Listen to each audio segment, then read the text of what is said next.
Hello, this is RunningRobert, and today we're going to be talking about the Palatin Technologies Incorporated PTN summary for the 24th of April 2023. And in this, we're going to be looking at the bullish and the bearish parts of the company. This summary is generally made because they put out their first quarter numbers, so we're going to be looking at that for Valici, and we're going to be looking at what's coming up for the third quarter of this company. So I generally follow small cap stock. I do games. I kind of do what I want. So please look through my channel, and if you like it, hey, please like, and if you want to subscribe, hey, please hit that subscribe button. It helps me out a lot, and thank you. Disclaimer is I'm currently on the sidelines with this stock and have no position. However, I will be taking a position before the third quarter 2023. We are going to be talking about why that is later in the video. I'm an amateur investor, and any advice given should be followed up by your own due diligence. And any information given is valid for today, the 24th of April, and the slideshow will not be updated. New information, new slideshow. So, the investment thesis, this is definitely a high risk, high reward kind of company. The company does have enough money to make it through 2023 and has several catalysts to make it worth the look that we're doing. In all honesty, the third quarter of 2023 is going to be lit with data from 3 different trials coming up due. Now, I do expect the company to do an offering on positive data.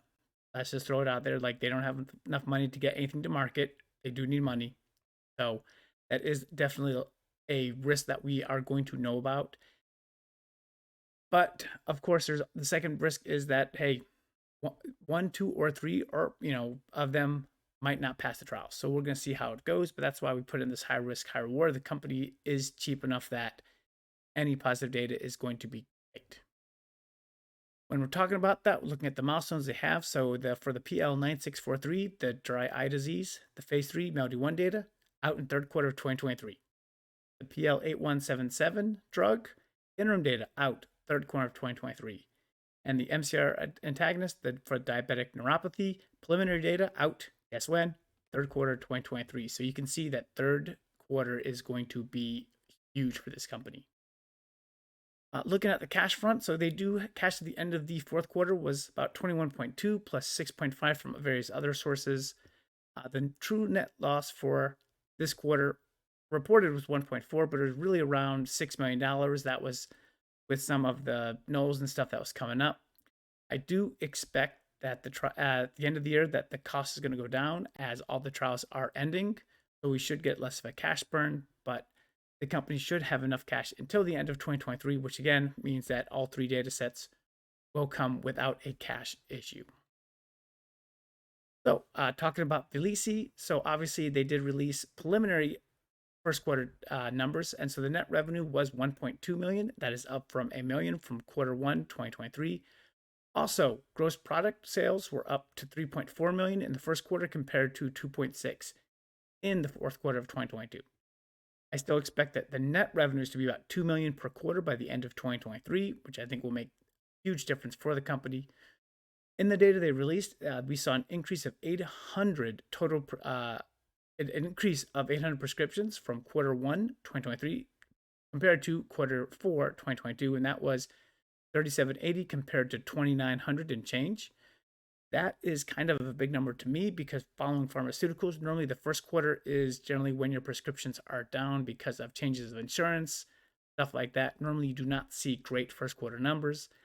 That they were able to increase them so much definitely gives me a lot of hope. They've also started a phase 2 trial with Valici for the diabetic kidney disease. The interim data, of course, is going to be out third quarter 2023, and the final data in the fourth quarter. The other drugs in the clinical trial. So what we're really looking at here first, and the closest drug they have is PL9643 for dry eye.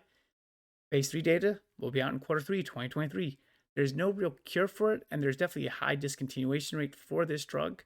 So obviously, if this drug can make it on the market and be effective, they will be in really good shape. However, they will still need to run a second phase 3 trial afterwards, and the NDA would be somewhere in 2025. So approval would be late 2025, early 2026. So unfortunately, still pretty far away. PL9643, the interim data was positive for it.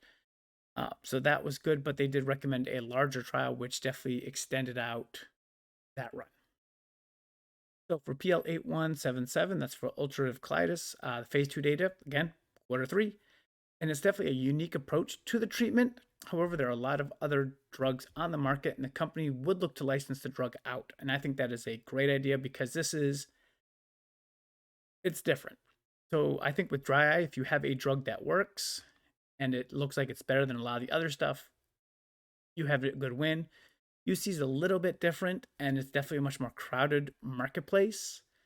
So I think them wanting to license out the drug, I'm incredibly on board with that. And then, of course, Vyleesi for diabetic kidney cancer, the data will be out again third quarter. There's no direct treatments, and they will most likely they have seen something in the patients that have taken the drug to think of this as an indication because they really went right to the phase 2. So I am cautiously optimistic about that one. The summary, the future of the company seems like it's going to be cited in the third quarter of 2023.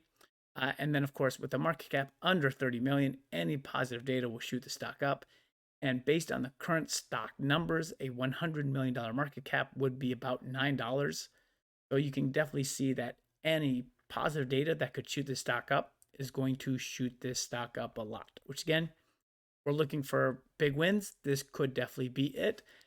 And with three other drugs with three other drugs data coming out, I think that really kind of limits our downside because in theory, we should at least get one of those.